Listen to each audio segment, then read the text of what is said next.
रायगडमध्ये एका 27 वर्षीय महिलेची बदनामी करण्यासाठी अज्ञात आरोपीने एआय तंत्रज्ञानाचा वापर करून इंस्टाग्रामवर फेक अकाउंट तयार केले। शेवटी महिलेने पोलिसांकडे जात तक्रार दाखल करण्याचा निर्णय घेतला। मुंबईहून गस्तीसाठी निघालेली अमृत सोडा ही मदत नौका वाढवण किनाऱ्याजवळ बुडाल्याने खळबळ उडाली। मात्र तटरक्षक दलाच्या वेळेवर मदतीमुळे 5 खलाशांचे प्राण वाचले तर एकाचा शोध सुरू आहे।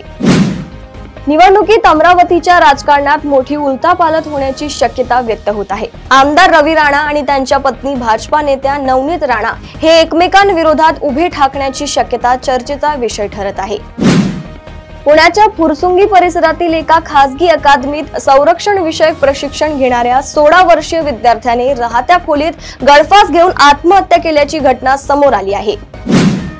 महाराष्ट्रात होणाऱ्या नगर परिषद निवडणुकांच्या पार्श्वभूमीवर राज्यातील पहिला महायुतीचा नगराध्यक्षपदाचा उमेदवारी अर्ज खेड येथे दाखल करण्यात आला। शिवसेना पक्षाच्या महायुतीच्या अधिकृत उमेदवार म्हणून सौ माधवी राजेश बुटाला यांची अधिकृत घोषणा करण्यात आली आहे।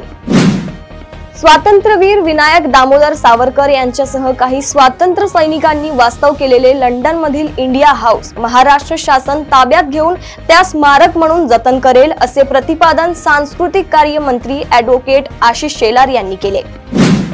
पुण्यातील PMPMLच्या ई बस ताफ्याने 7.6 कोटी किलोमीटर प्रवास करत 50,000 टन कार्बन उत्सर्जन कमी केले। परिवहन विभागाकडून 98 कोटींपैकी 3.20 कोटींचा निधी मिळाला, अशी माहिती PMPML प्रशासनाकडून देण्यात आली आहे।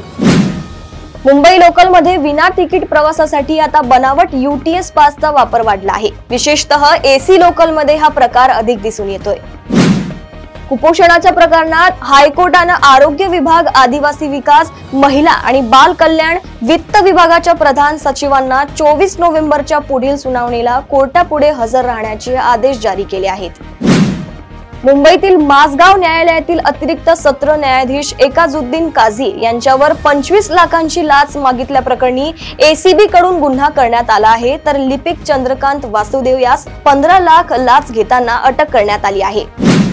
प्रदेशातील अशाच टॉप 10 बातम्या मी साक्षी आपल्यापर्यंत पोहोचवत राहील। तोपर्यंत बघत रहा देशोन्नती। नमस्कार।